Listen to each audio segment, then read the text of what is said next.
요즘은 이혼이라는 게 뭐 대수냐 쉽게 말들 하잖아요. 방송에서도 아무렇지 않게 나오고 주변에서도 그럴 수도 있지 하는 분위기더라고요. 그런데 제가 이혼을 할 당시만 해도 그렇게 당당하게 말할 수 있는 분위기는 아니었거든요. 쉬쉬하고 숨기고 살다 보니까 저 집도 이혼했었어? 하는 일도 제법 있었고요. 저도 별 생각은 없었는데 제가 이혼하고 나니까 그게 참 이상하더라고요.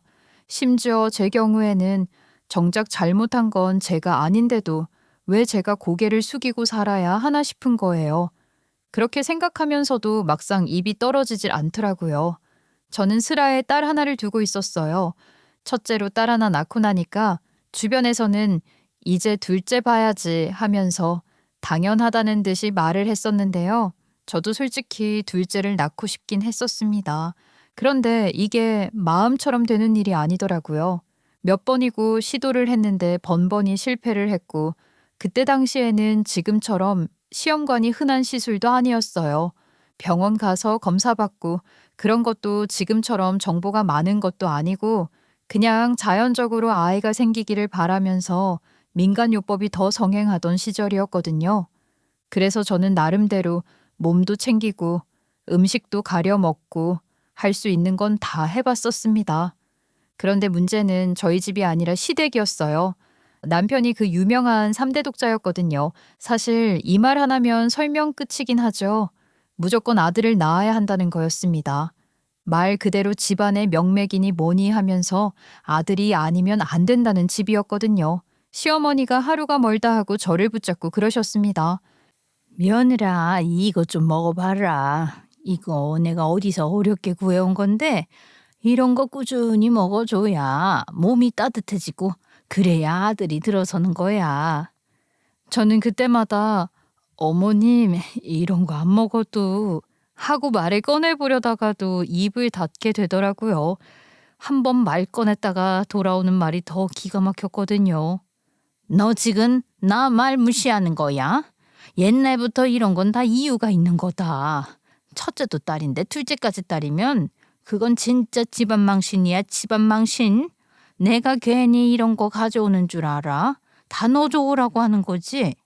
그렇게 말하니까 또 할 말이 없어지는 겁니다.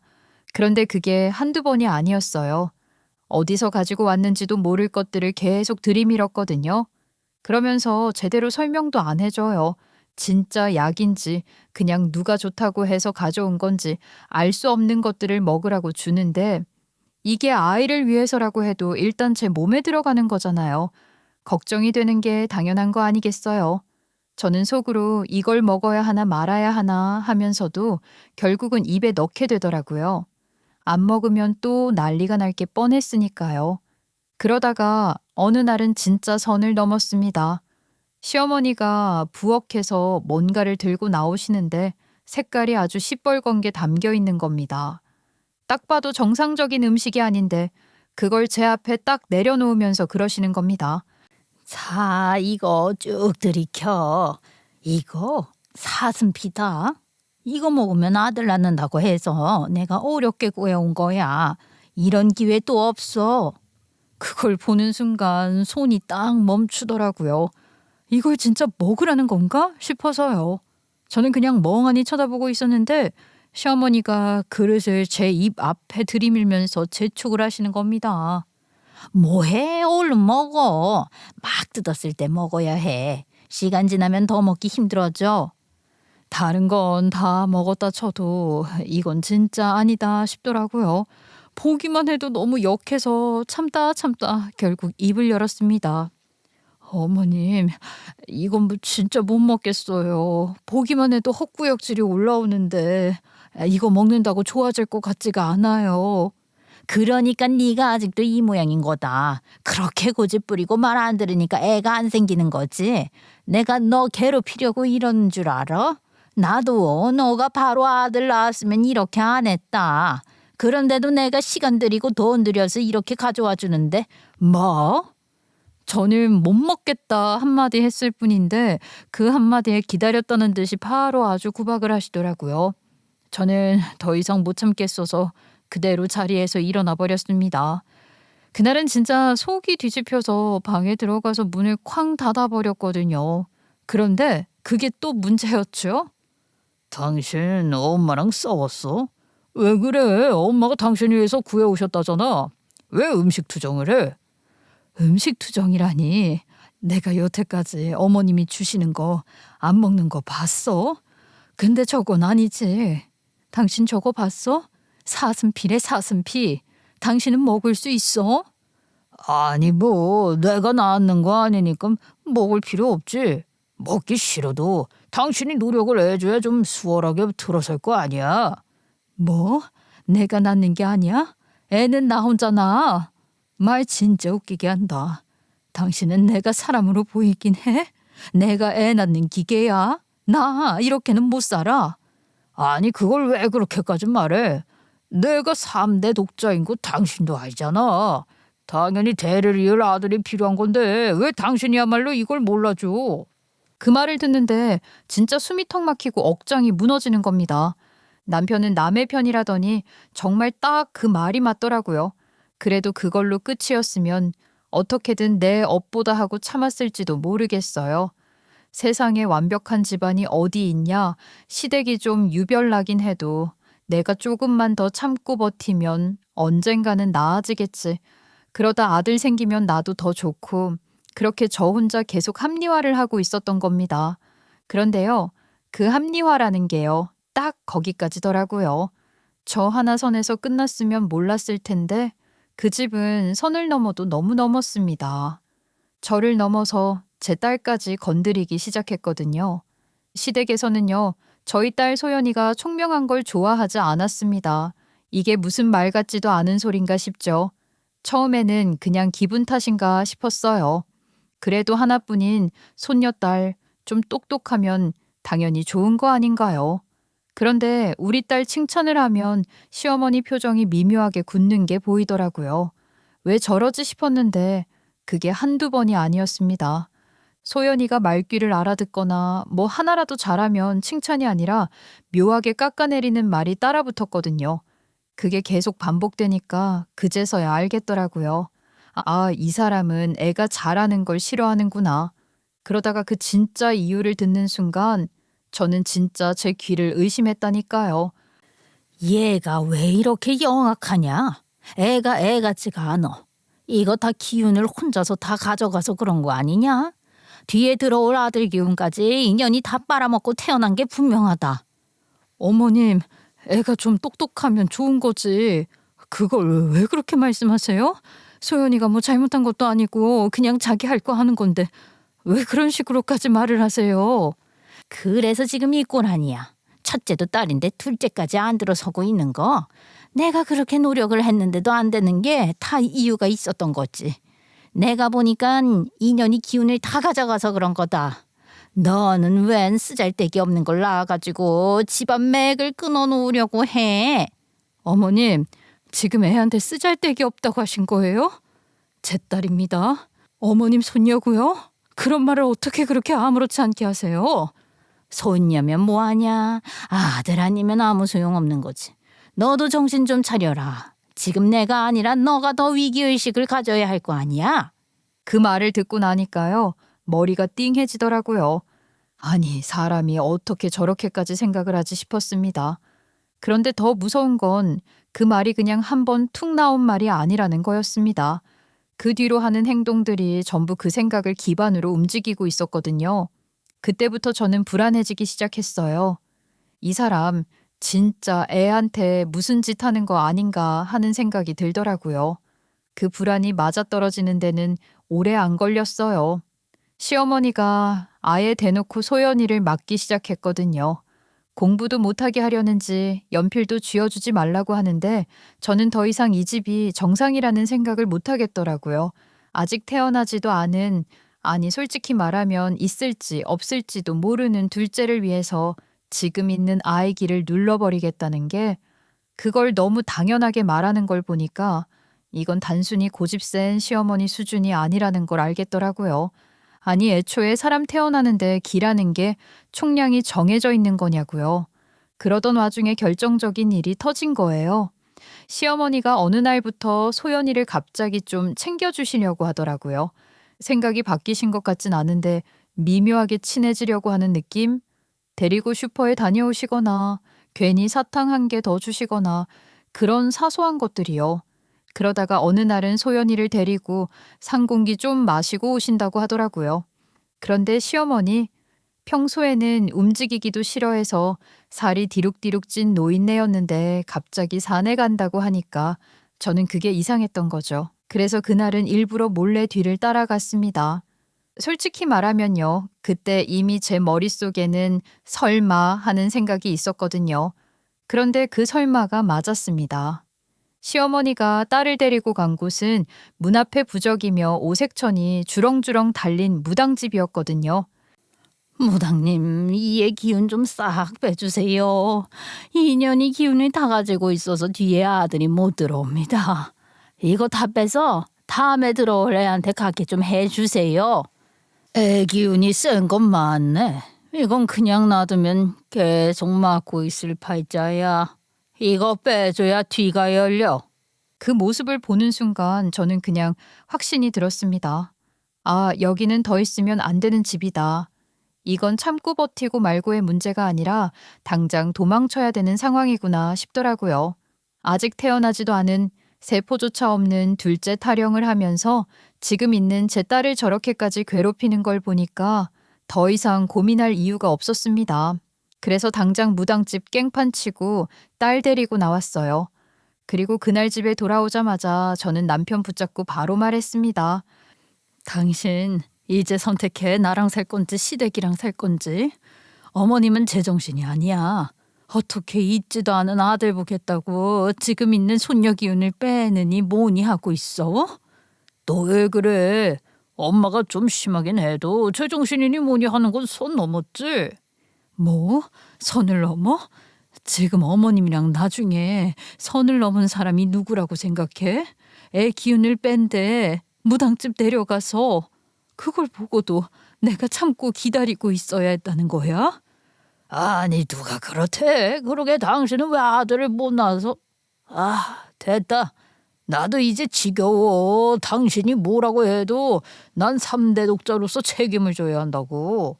처음엔 저도 이 집의 명맥을 이어야 한다는 생각을 안 한 건 아니었어요. 자식은 다 귀하니까 시댁이 바라는 대로 아들 낳아주면 누이 좋고 매부 좋은 거죠. 그런데 그것도 상황 맞춰가는 거잖아요. 3대 독자가 뭐 어떻다고요. 하지만 남편은 끝까지 시댁을 선택했고 저는 그 집을 나왔습니다. 딸을 데리고요. 그 집구석 손녀딸은 필요 없다고 하니까 데려오는 게 어렵지도 않았죠.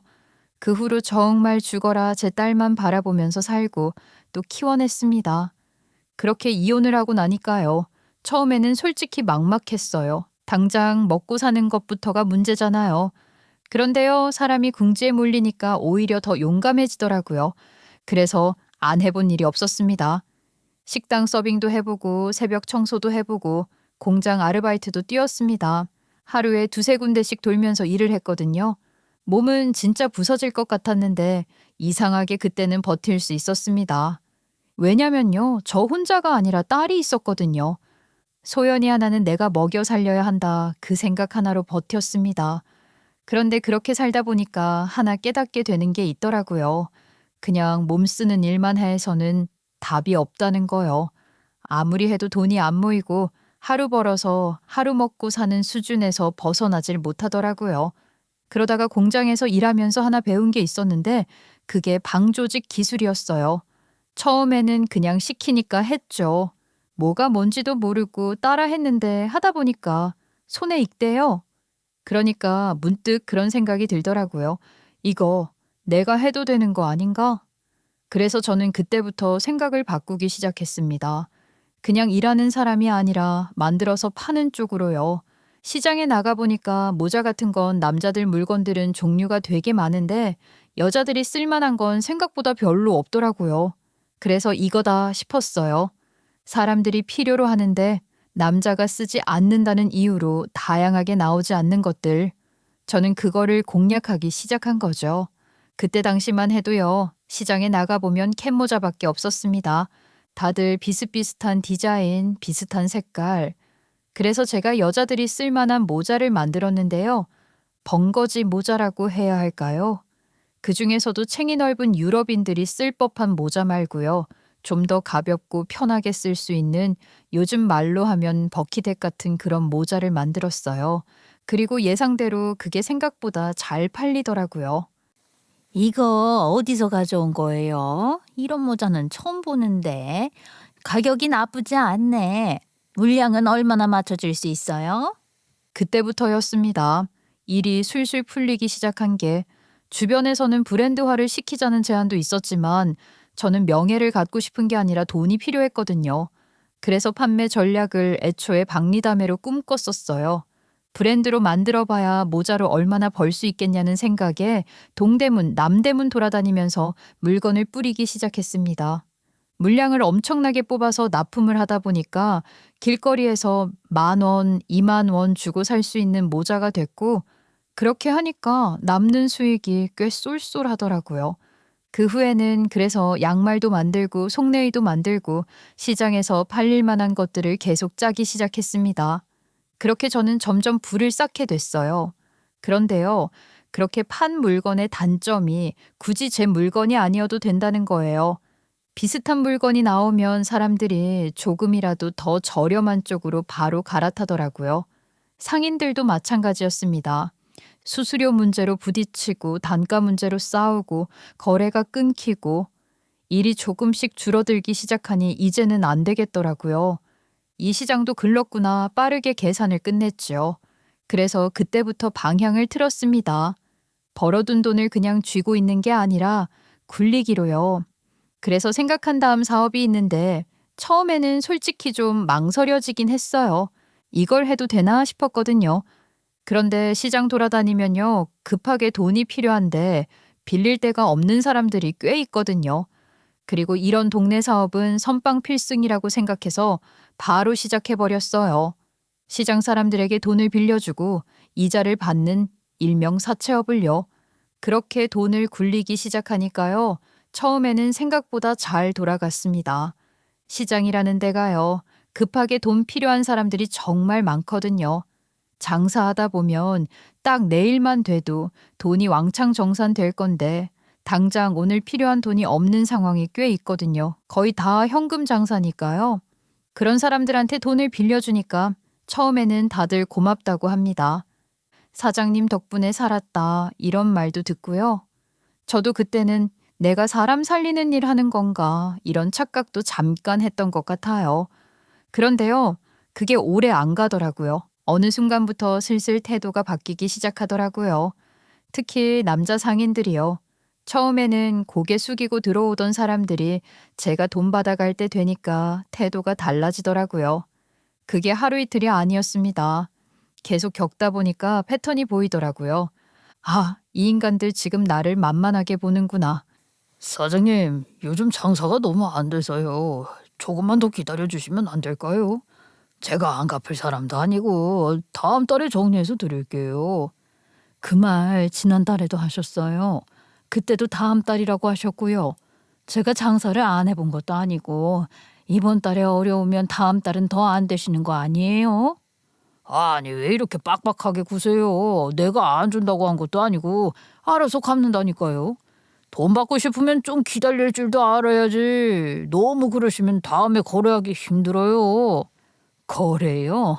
빌려간 돈 갚는 게 당연한 거지 그걸 거래라고 하시면 안 되죠. 날짜를 말씀하세요. 언제까지 주실 겁니까? 아니, 지금 당장 달라 해도 드릴 돈이 없다니까. 여자 혼자 장사하면서 너무 세게 나가면 나중에 곤란해져요. 적당히 좀 하세요, 적당히. 그 말을 듣는 순간 저는 확실히 느꼈어요. 지금 이대로 가다가는 돈 벌기는커녕 그냥 뜯기기만 하겠구나 싶더라고요. 그때까지는 그래도 좋게 좋게 가려고 했습니다. 사람 상대로 하는 일이니까 너무 세게 나가면 오히려 손해일 수도 있겠다 싶었거든요. 그런데요, 그건 제 착각이었습니다. 강약 약강이라는 말 괜히 생긴 거 아니더라고요. 그래서 저는 동네 체육관을 돌면서 힘 좀 쓴다는 거구들을 스카웃해서 제 수행원처럼 데리고 다니기 시작했어요. 뒤에 건장한 체격의 남자들을 끌고선 처음 수금하러 갔던 날이 아직도 기억납니다. 전에는 저 혼자 가면 의자에 기대 앉아서 느긋하게 말하던 사람들이 그날은 의자에서 벌떡 일어나더라고요. 아니, 사장님 갑자기 이렇게까지 하실 필요 있습니까? 제가 안 준다고 한 것도 아닌데 사람까지 데리고 오시면 좀 부담스럽네요. 예, 부담스럽다뇨. 얼마나 순한 친구들인데요. 사장님, 그래서 대금 언제까지 주신다고요? 아직 확인이 안 되세요? 아니 그게 지금 당장 다는 어렵고 일부라도 먼저 드리면 안 될까요? 며칠만 더 시간을 주시면 제가 꼭. 아, 그러세요, 사장님? 예전에 우리 동네에 그런 양아치 친구들이 있었어요. 뒤져서 나오면 10원에 한 대씩 때리는 그런 친구들이 있었는데. 아이고 사장님 그런 살벌하신 말씀을 제가 잠시만 30분만 기다려 달라는 게 며칠이라고 말이 잘못 나왔네요. 그날 이후로는 저를 얕잡아 보던 사람들도 제 앞에서 찍소리도 못했고요. 그렇게 저는 돈을 벌게 됐어요. 이전보다 훨씬 빠르게 훨씬 크게 벌리더라고요.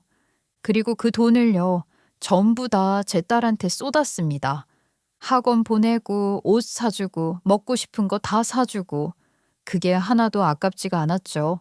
저는 그냥 소연이 하나만 잘 키우면 된다고 생각했어요. 그런데요, 사람 마음이 그렇게 단순하게 안 돌아가더라고요.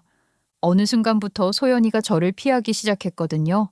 처음에는 사춘기라 그런가 싶었어요. 말도 줄고 방에 들어가면 문 닫고 나오지도 않고 그런데 그게 점점 심해지더라고요. 친구들 앞에서는 저를 숨기고 저랑 같이 있는 걸 싫어하는 게 분명하게 느껴졌어요. 소연아 왜 그래? 엄마랑 어디 가는 게 그렇게 싫어? 예전에는 엄마 뒷공문이 잘만 따라다녀 놓고선 이제 아가씨 다 됐다 이거야? 엄마 제발 좀 그 말투 좀 고쳐. 밖에서 그렇게 말하면 쪽팔려. 사람들이 다 쳐다보잖아. 쪽팔려? 뭐가 쪽팔려? 엄마가 무슨 말을 했다고 쪽팔리대? 엄마한테 할 말이니 그게? 그게 문제가 아니라 그냥 좀 조용히 살면 안 돼? 삼촌들도 왜 맨날 그렇게 싸우듯이 말하고 욕하고 그러냐고. 삼촌들이 너한테 뭐 욕하기라도 했어? 뭐야? 어떤 새끼가 그랬어? 그게 아니라 진짜 엄마는 몰라. 그냥 못 배운 티나. 깡패도 아니고. 나 진짜 싫어 그런 거. 그 말을 듣는 순간 진짜 속에서 열불이 터지더라고요. 그래도 저는 참았어요. 안 그래도 딸 앞에서는 최대한 조심하려고 했었거든요. 말투도 고치려고 해보고 화도 참아보고. 그런데 그게 하루아침에 되는 게 아니더라고요. 게다가 사람들 입이라는 게요, 참 무섭습니다. 뒤에서 하는 말들이 결국은 다 돌아서 딸 귀에도 들어가더라고요. 저렇게 기가 세니까 이혼했지. 남자 못 잡고 혼자 사는 여자들은 다 저래. 그게 다 헛소리라는 걸 바로 잡을 수도 있었겠죠. 제가 못 참고 싸우고 나온 게 맞긴 하지만 진짜 이유는 아들 못 낳아서 소방 맞은 거였잖아요. 그렇게 말하면 적어도 딸이 저를 보는 시선은 달라졌을 겁니다. 그런데요, 그걸 입 밖으로 꺼내는 게 제 자존심이 허락을 안 하더라고요. 애초에 그걸 변명이랍시고 하는 것도 웃기고 그걸 얘기하려면 그 집에 계속 있었으면 딸이 어떤 취급을 받았을지도 얘기가 나올 테니까 괜히 그 얘기를 다시 끄집어내고 싶지 않았어요. 그리고 무엇보다 중요한 건 제가 그 집을 떠나온 거지 쫓겨난 게 아니었으니까요. 그래서 그냥 참았습니다. 어차피 억울한 건 저 하나뿐인데 저만 참으면 장땡 아닌가요? 그렇게 살다 보니까요. 어느 순간부터 딸이랑 저 사이에 거리감이 생기더라고요. 시간 지나면 괜찮아지겠지 하고 넘겼더니 오히려 더 벌어진 것 같아요.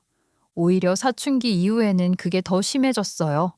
애가 대놓고 자기는 저와 다르다고 선을 딱 그었거든요. 엄마, 나는 엄마처럼 안 살 거야. 나는 내가 돈 많이 벌면 기부도 열심히 하고 약한 사람들 도우면서 그렇게 살 거라고. 그렇게 살고 싶지 않다니. 이것이 너가 여태까지 입고 먹고 공부한 거 다 누구 돈으로 한 건데? 알아, 엄마 돈으로 한 거. 근데 그래서 더 싫어. 나 그거 다 알고 쓴 거니까 더 싫다고. 아니, 이 빌어먹을 것이 제가 벌어온 돈으로 공부를 했으면서 저랑 그렇게 선을 긋는다는 게 너무 서운하더라고요. 속으로는 진짜 한마디 더 하고 싶었죠. 그 돈 아니었으면 너 여기까지 못 왔다고요. 그런데 제가 딸내미한테 마음에 빚 지우자고 있는 거 없는 거 다 털어서 먹여 키운 거 아니잖아요.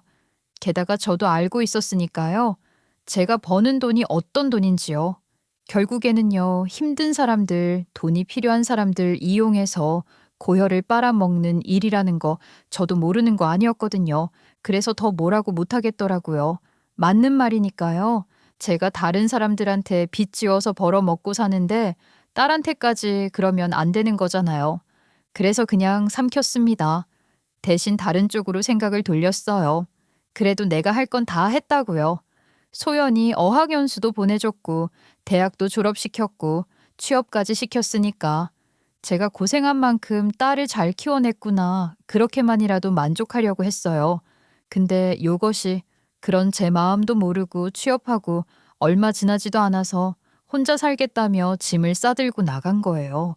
여태까지 아쉬울 것 없이 용돈도 주고 카드도 막 쓰게 해줬더니만 야금야금 모아서 혼자 살림 차렸다는 게 괘씸하기도 하고 기특하기도 하고 그날 집에 혼자 남아보니까 집이 그렇게 큰 줄 처음 알았습니다. 그 전까지는 몰랐어요. 맨날 같이 있었으니까요. 그런데 딸 하나 빠졌다고 집이 텅 빈 것처럼 느껴지더라고요. 그 뒤로는 그냥 그렇게 살았습니다. 그래도 나름 평범한 모녀처럼 잘 지냈다고 생각했어요. 원래 특출나게 서로를 아끼지 않더라도 그렇잖아요. 귀하지만 밉상이고 얄밉지만 그래도 사랑하는 내 가족. 간간히 연락하고 명절 되면 얼굴 보고 밥 먹고 딱 그 정도요. 그래서 딸이 뭐 연애를 하는지 친구를 어떻게 사귀는지 그런 건 전혀 모르고 살았네요. 애초에 그런 간지러운 얘기 해줄 애도 아니었지만요. 그렇게 이제 소연이가 28인가 9쯤 되던 해였는데요. 어느 날 전화를 해서 이러더라고요. 엄마, 나 할 말 있는데 이번 주말에 시간 돼? 주말? 되지. 왜? 집에 올 거야? 엄마. 엄마한테 소개해줄 사람 있어서 나 결혼하려고요. 뭐 결혼? 너 지금 몇 살인데 벌써 결혼이야? 30 다 안 됐으면서 벌써 결혼을 한다고? 난 이미 확신했는데 나이가 무슨 상관이야. 이 사람은 나를 품어줄 수 있는 사람이야. 아버지 같은 사람. 그리고 내 친구 중에도 이미 결혼한 사람 꽤 있어. 그 말을 듣는 순간 저는 그냥 헛웃음이 나오더라고요. 아버지 같은 사람이요? 속으로는 말이 절로 나왔습니다. 네 아버지는 말이다. 너를 품지 못해서 우리를 내친 사람이야. 라고요. 그런데 당연히 속으로만 말하고 말았죠. 기억도 안 나는지 아버지에 대한 환상이 얼마나 지대한지. 아버지 닮은 남자를 데리고 온다니 저도 궁금하더라고요. 대체 어떤 놈이길래 청백리 우리 딸 입에서 그런 말이 나오는지 얼굴이나 보자 싶었죠. 딸이 집으로 데리고 온 예비 사위는요. 처음 봤을 때 솔직히 좀 놀랐어요. 뭐랄까 너무 순둥이 같은 사람이었거든요. 나쁜 의미가 아니라요. 생각했던 거랑 너무 달라서요. 저는 솔직히 딸 성격에 좀 번지르르하거나 말 많은 스타일을 만날 줄 알았는데 딱 봐도 사람 좋아 보이고 어디 가서 큰 소리 한번 안 쳐봤을 것 같은 그런 느낌이더라고요. 심지어 인물 하나는 제가 인정한다 싶을 정도로 잘생긴 얼굴이었습니다. 그래서 더 이상했어요. 아니, 우리 딸이요. 제 딸이지만 길에 가다가도 흔히 볼 수 있는 얼굴이거든요. 이런 외모를 가진 남자가 우리 딸 어느 면에서 호감을 가지고 연애를 시작했을까? 그게 제일 궁금하더라고요. 근데 또 가만히 보면요. 얼굴은 번지르르한데 옷이 명품을 흉내낸 그런 싸구려 같은 옷들을 입고 있더라고요. 멀리서 보면 괜찮은데 가까이서 보면 티가 나는 그런 거요. 그래서 딱 들었던 생각이 이 사람이 나이가 6살이나 많다더니 이런 부분에서 하자가 있어서 그랬구나 납득을 했죠. 그래도 사람은 말해봐야 아는 거니까 앉혀놓고 이야기를 해봤어요. 근데 말은 또 곧잘 하더라고요. 막 떠드는 스타일이 아니라 조용하게 필요한 말만 하는데 그게 또 묘하게 귀에 잘 들어오고 무엇보다 우리 딸을 챙기는 것도 보니까요. 티 안 나게 잘 챙겨주더라고요. 그렇게 적당히 통성명을 했는데 예비 사위도 저도 할 말이 별로 없잖아요. 딸은 뭐 그리 협조적이지도 않고요. 그래서 예비 사위가 집을 쭉 둘러보더니 입을 떡 벌리더라고요. 제가 가진 게 돈노름으로 번 돈뿐이라 집은 또 괜히 목 좋은 데다 평수까지 크게 해놨거든요. 돈은 벌어도 쓸 데가 없으니까요. 와, 장모님, 집이 정말 좋네요. 입구에서부터 놀랐었는데 들어오니까 너무 잘 해놓으신 것 같아요. 이 정도면 결혼해서 저희가 들어와서 같이 살아도 되겠는데요? 솔직히 저는 듣고 솔깃하더라고요. 이렇게 너스레를 떠네 싶어서 미워 보이지도 않았고요. 근데 옆에서 딸이 아주 진저리를 치더라고요. 뭐? 무슨 소리 하는 거야? 나 합가 절대 안 할 거야. 참나, 나라고 좋은 줄 아니? 그래, 니들 알아서 살아. 나도 같이 사는 건 별로야. 그렇게 말은 했는데요. 솔직히 속은 좀 그랬습니다. 같이 살자고 제가 말한 것도 아닌데 저렇게까지 선을 긋나 싶어서요. 괜히 제가 민망해진 느낌이었습니다. 근데 그걸 또 가만히 듣고 있던 예비 사이가 조용히 말을 보탭니다. 장모님, 너무 마음 쓰지 않으셨으면 좋겠습니다. 소연이가 표현을 잘 못해서 그렇지 속으로는 많이 생각하더라고요. 자기가 아들 같은 딸이라서 장모님한테 더 살갑게 못한다고 아쉬워하길래 대신 제가 그만큼 더 잘해드리면 되겠다고 생각했습니다. 아, 진짜 왜 저래? 내가 언제 그랬다고 그래? 했잖아. 저번에는 술 먹다가 울먹이는 것까지 내가 다 봤구만.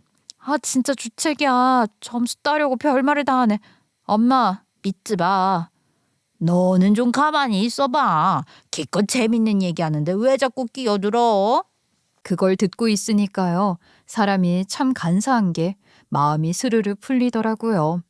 딸이 맨날 저한테 틱틱대기만 하더니 그래도 얘가 속으로는 나 생각하나 보다 이런 생각이 들기도 하고 예비 사위가 가운데서 중재자 노릇을 하는 게 참 예쁘더라고요.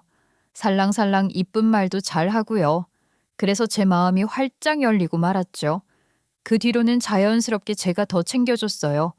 용돈도 간간히 주고 옷도 사주고 특히 그 싸구려 같은 옷 입고 다니는 게 계속 눈에 밟혀서 결국 명품 정장도 3벌이나 사줬죠.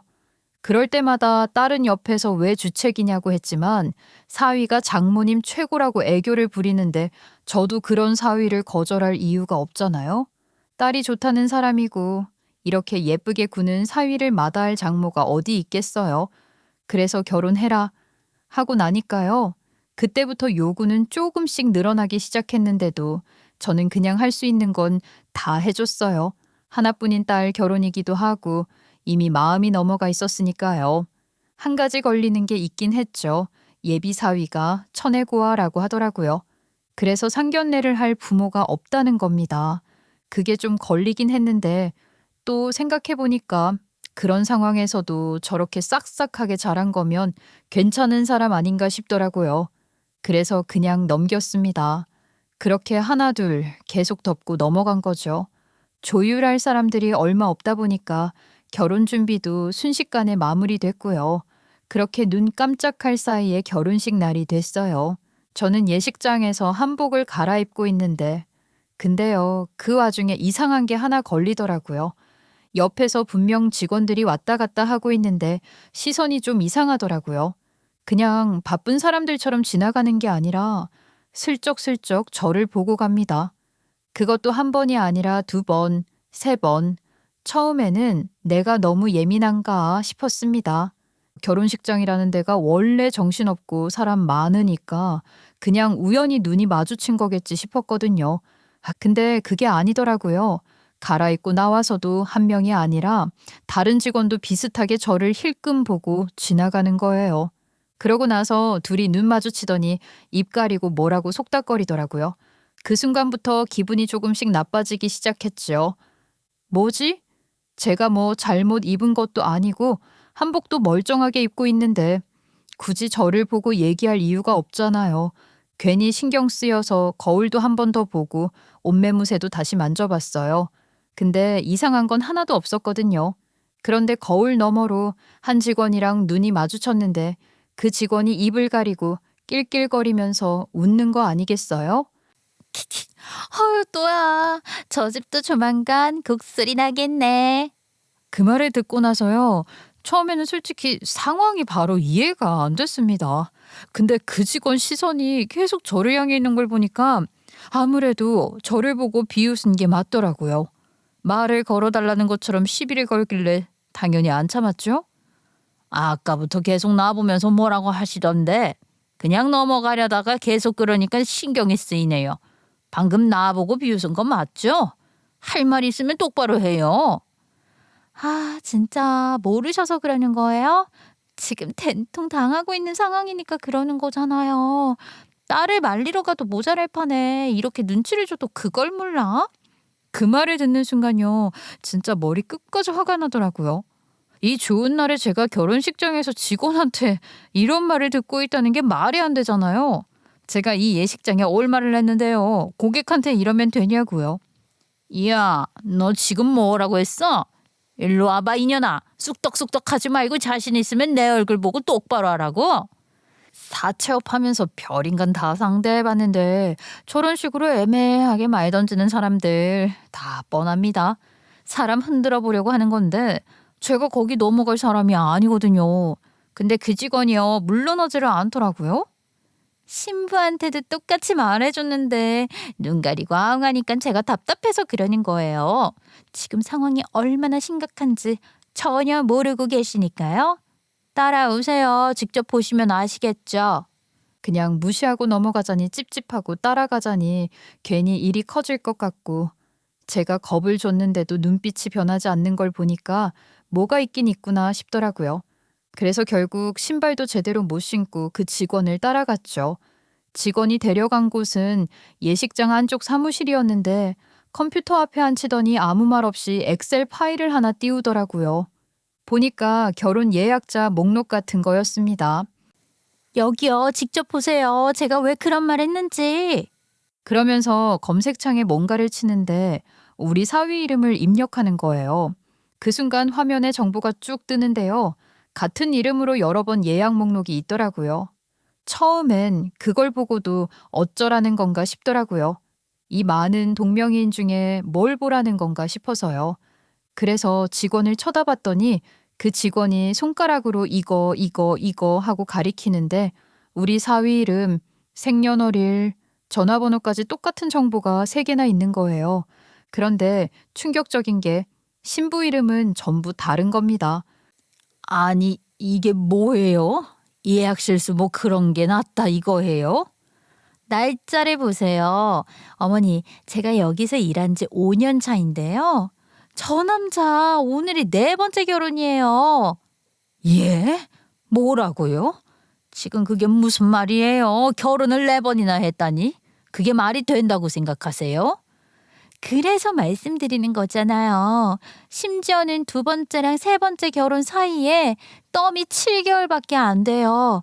7개월 만에 이혼하고 새로운 연애를 하고 다시 결혼하는 게 상식적으로 가능하다고 생각하세요? 무조건 바람이죠. 100% 몇 달이 있었던 거예요. 아니, 안 되죠. 당연히 말이 안 되지. 그러니까요. 제가 일하면서 이런 사람은 처음 보거든요. 이거 분명 다 사기 결혼이에요. 분명히 돈만 뜯어내고 여기서 또 5번째 결혼할 인간이에요. 제가 그동안은 확신이 없어서 못 말렸는데 4번은 진짜 아니죠. 이거 보고도 안 말리실 거예요? 그 말을 듣고 나서요. 바로 움직이지가 않더라고요. 머릿속이 복잡하다는 말이 딱 맞았어요. 방금 들은 얘기가 너무 말이 안 되니까 이걸 그대로 믿어야 하는 건지 아니면 내가 지금 이상한 사람한테 휘둘리고 있는 건지 판단이 안 서는 거예요. 방금까지 들은 게 사실이면 당장 결혼을 막아야 하는데 이걸 어떻게 말을 해야 하나 싶고 괜히 내가 오해해서 판을 뒤집는 거면 어쩌나 싶고 그런 생각이 한 번에 확 스쳐 지나가긴 했어요. 그런데요. 지금 여기서 틀리면 창피한 걸로 끝나지만 가만히 있다간 우리 딸 인생이 박살날 수도 있는 거잖아요. 그럼 선택은 하나밖에 없죠. 그래서 그때부터는 몸 가는 대로 움직였어요. 신부 대기실 문을 벌컥 열고 들어가는데 드레스 입고 앉아있는 우리 딸이 딱 보이더라고요. 그 순간요. 아까까지 복잡하던 생각이 싹 정리되면서 오히려 더 확신이 들었습니다. 저걸 지금 멈춰야 한다. 그래서 말도 안 가리고 바로 소리를 질렀어요. 소연아, 일어나. 오늘 결혼 못해. 당장 나가자. 뭐야 엄마 갑자기 왜 이래? 미쳤어? 일어나라고. 지금 당장 나가야 된다니까. 엄마 제발 그만해. 지금 뭐 하는 거야? 사람들 다 보잖아. 그 말 들을 정신도 없었습니다. 체면이고 뭐고 눈에 안 들어오고 지금 이걸 멈추지 않으면 안 된다는 생각밖에 안 들었거든요. 그래서 제대로 설명할 여유도 없이 그대로 딸 손목을 잡고 끌어당겼어요. 그런데 당연하죠. 딸은 납득을 못하고 계속 저를 뿌리치려고 했거든요. 나 엄마 진짜 왜 이래? 좀 있으면 시작하는데 뭐 하는 거야? 머리가 어떻게 된 거 아니야? 네 남편, 내 사위가 오늘이 4번째 결혼이란다. 그런데 저는 딸이 그 말 들으면 깜짝 놀랄 줄 알았거든요. 그런데 딸 표정이 충격과 배신감 이런 게 아니라 들켰다 싶은 느낌인 거예요. 얼굴이 차색이 되더라고요. 진짜 환장하는 줄 알았네요. 뭐야? 너 설마 다 알고 있었어? 아니 그게 아니라 엄마 저 사람이 아픔이 많은 사람이야. 그래서 그런 거지 저 사람 잘못으로 그렇게 된 게 아니야. 엄마도 이혼해봐서 알잖아. 다 각자 아픈 사정이 있는 거라고. 뭐? 야, 이 바보 같은 거사. 저놈이 사기꾼이란다, 사기꾼. 너도 속은 거야. 그냥 결혼했다가 헤어진 게 아니라고. 아니 엄마 오해라니까? 엄마는 왜 맨날 사람부터 의심해? 사기꾼이란다, 사기꾼. 결혼해서 돈 뜯어먹고 도망가는 인간이라고. 그런데 그때 소란을 듣고 사위놈이 결국 신부 대기실에 들어온 거예요. 근데 그놈 자식 얼굴 보는 순간에 이상하게 확신이 더 강해지더라고요. 아까까지는 반신반의였는데 이제는 저 새끼 사기꾼 맞구나 확신이 들었어요. 장모님 무슨 일이세요? 지금 식 들어가기 직전인데. 야, 너 똑바로 얘기해. 우리 딸 뭐 보고 접근한 거야? 무슨 등을 쳐먹으려고 한 거냐고? 우리 딸 돈 얼마나 쳐먹었어? 네? 장모님 그게 무슨 말씀이세요? 오해가 있으신 것 같아요. 엄마 그만 좀 해. 등을 쳐먹긴 무슨 등을 쳐먹었다고 그래. 나랑 그 애가 결혼하고 같이 사업하기로 했던 것 때문에 그러는 거야? 그걸 또 어떻게 알고 와서 좋은 날 이런 소란을 만들긴. 딸은 대신 변명해준답시고 그렇게 얘기를 하는데 그거 들으니까 딱 알겠더라고요. 우리 딸이 멍청하게 다 당했구나 하는 걸요. 그런데 그때였습니다. 회장님 무슨 일 있으십니까? 제가 부른 손님 중에 우리 회사 직원들, 제가 데리고 다니는 우리 등치들이 있거든요. 그 친구들도 소란을 듣고 대기실로 들어온 거죠. 그리고 그걸 보는 순간 사위놈 표정이 확 바뀌더라고요. 아까까지는 뻔뻔하게 눈 동그랗게 뜨고 오해라고 하던 놈이 덜컥 겁을 먹은 게 보였어요. 전 웃음이 슬쩍 나더라고요. 그쵸.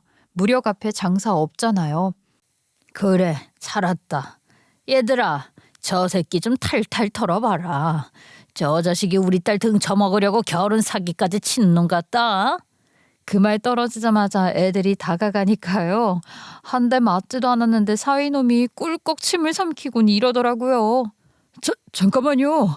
제가 잘못했습니다. 다 돌려드리겠습니다. 사업자금 전부 돌려드리고 결혼 없던 일로 하겠습니다. 돈 다 뱉고 떠날 테니까 한 번만 봐주세요.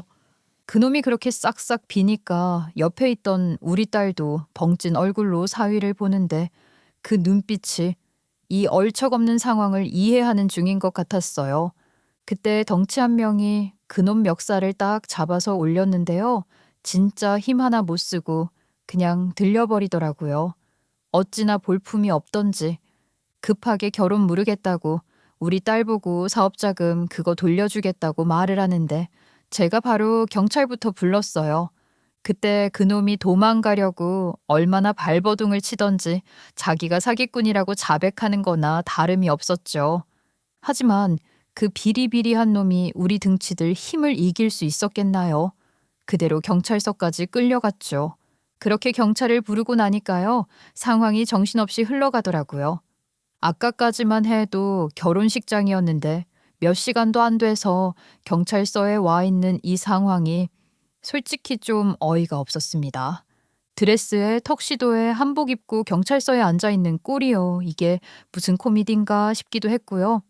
그 전까지는요, 그냥 결혼 여러 번 한 인간이다 이 정도로만 생각하고 있었는데 막상 경찰서에서 조사 시작하니까 이야기가 완전히 달라지더라고요. 제가 알고 있던 수준이 아니었습니다.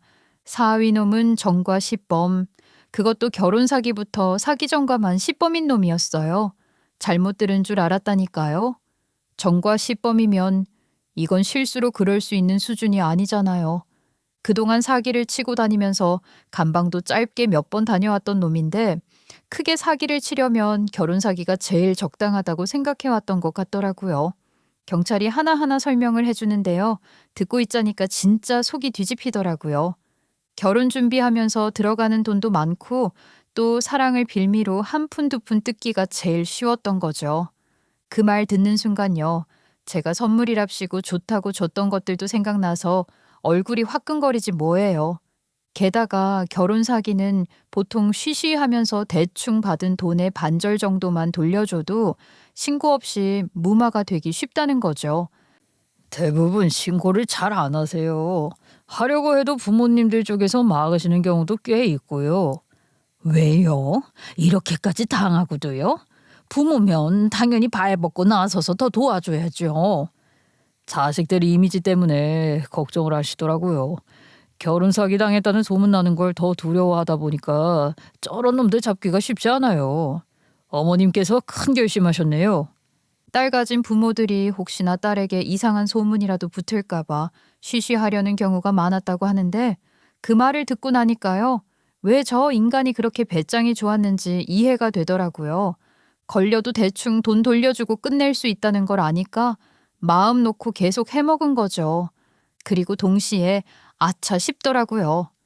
혹시 딸도 그런 생각을 하고 있으면 어쩌나 이 일 때문에 딸이랑 더 서먹해지면 어쩌나 그런 걱정이 들었거든요. 그런데 아니나 다를까 옆에 있던 우리 딸이 갑자기 몸을 부들부들 떨기 시작하더라고요. 서연아, 엄마는 말이다. 엄마, 어떻게 이럴 수가 있어? 이게 말이 돼? 네 생각은 다를 수도 있지만 엄마는 이런 일일수록 더 똑부러지게 해야 한다고 생각해. 요즘 세상에 다른 사람한테 소문나는 게 부끄러워서 신고를 안 하고 그런 게 어디 있니? 무슨 그런 당연한 소리를 해? 당연하지. 어떻게 이딴 짓을 하는 놈을 만났지 내가? 아, 분통 터져. 형사님, 저 사람 그냥 보내면 안 돼요. 절대 안 돼요. 무조건 벌 받아야 해요. 순간 깜짝 놀랐네요. 딸이 제 걱정과는 다르게 저보다 더 분노를 하고 있었거든요. 드레스가 더러워지는 것도 신경 쓰지 않고 경찰서를 이쪽 저쪽 돌아다니면서 저 인간이 제대로 콩밥 먹을 수 있게 해달라고 난리를 치는 모습을 보는데 저것이 내 딸이 맞긴 하구나 싶어서 웃음이 나는 거 있죠. 결국 혼인빙자 사기가 인정됐고 이전에 합의금으로 여러 번 빠져나간 정황까지 밝혀지며 처벌을 피할 수 없게 됐어요. 더 웃긴 건 그 자식이 사실혼 관계로 이미 동거하고 있는 여자도 있었다는 거예요. 이 얘기 듣는 순간요. 진짜 헛웃음이 나왔습니다. 결혼 4번도 모자라서 따로 살림까지 차리고 있었다는 거잖아요. 파면 팔수록 황당한 사건만 나오자 우리 딸은 무조건 벌 받아야 한다며 난리를 쳤죠. 그 뒤로 당연히 파혼을 했고요. 사위놈은 경찰 조사를 받고 재판장에 서게 됐고 우리 딸이 심지어 어디서 알아왔는지 그간의 피해자들을 모아온 거예요. 그리고는 그 피해자들에게 다들 고소할 수 있게 돕겠다고 난리를 치는 걸 보면서 참 많은 생각이 들었네요. 그렇게 사위놈이 경찰서에서 조사받고 재판까지 넘어가는 동안에도요. 몇 번이나 우리 쪽으로 연락을 해왔습니다. 처음에는 변호사를 통해서 조심스럽게 연락이 오더니 나중에는 직접 연락을 하겠다고 난리를 치더라고요. 그 내용이 뭐였겠어요? 뻔합니다. 합의 좀 해달라는 거였죠. 이미 몇 번이나 같은 수법으로 빠져나간 놈이니까요. 이번에도 돈 조금 더 얹어줄 테니까 적당히 끝내자. 그런 식이었습니다.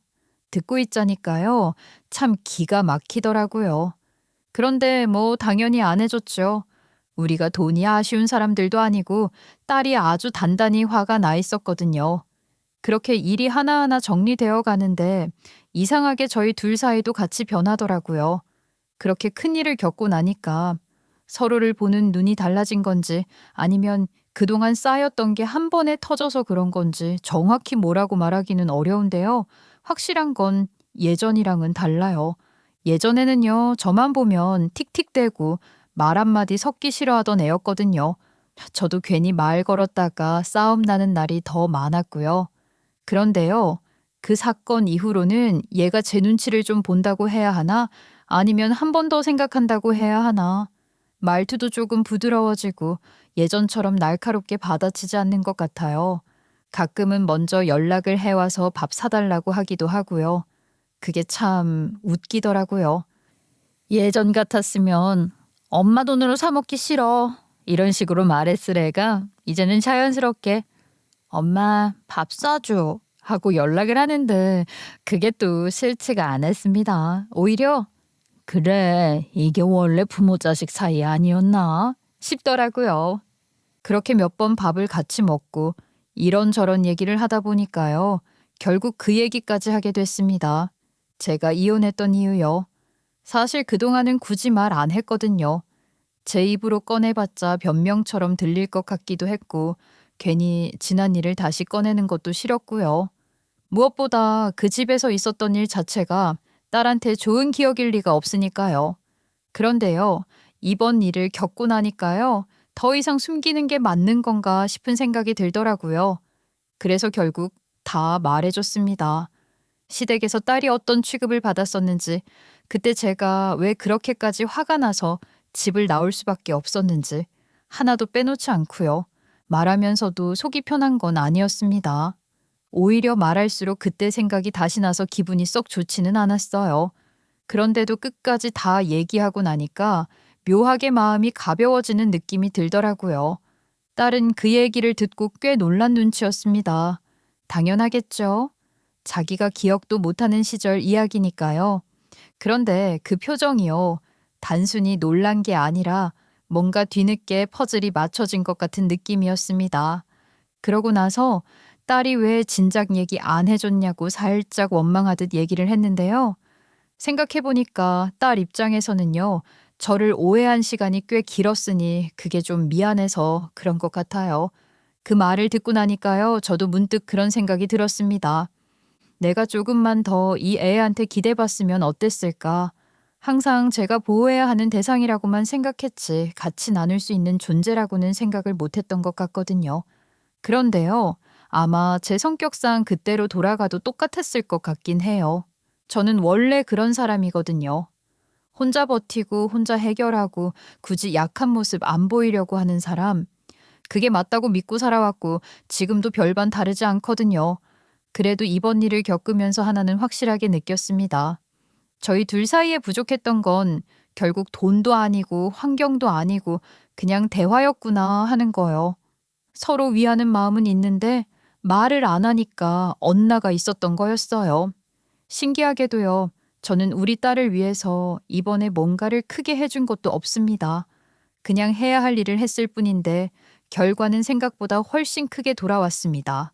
관계가 이렇게 바뀔 줄은 솔직히 몰랐거든요. 그래서 요즘은요. 가끔 그런 생각이 듭니다. 아, 이게 원래 우리가 가졌어야 할 관계였구나. 늦게라도 이렇게 된 게 다행이다 싶으면서도 한편으로는 조금 아쉽기도 하고요. 근데 또 그 아쉬움도 잠깐이더라고요. 요즘은 딸이 먼저 연락 오는 횟수가 조금씩 늘어나고 있는데 그것만으로도 저는 꽤 만족스럽습니다. 제 이야기를 함께 해주셔서 감사드리고 같은 경험을 하신 분들께도 작은 위로가 되었길 바랍니다.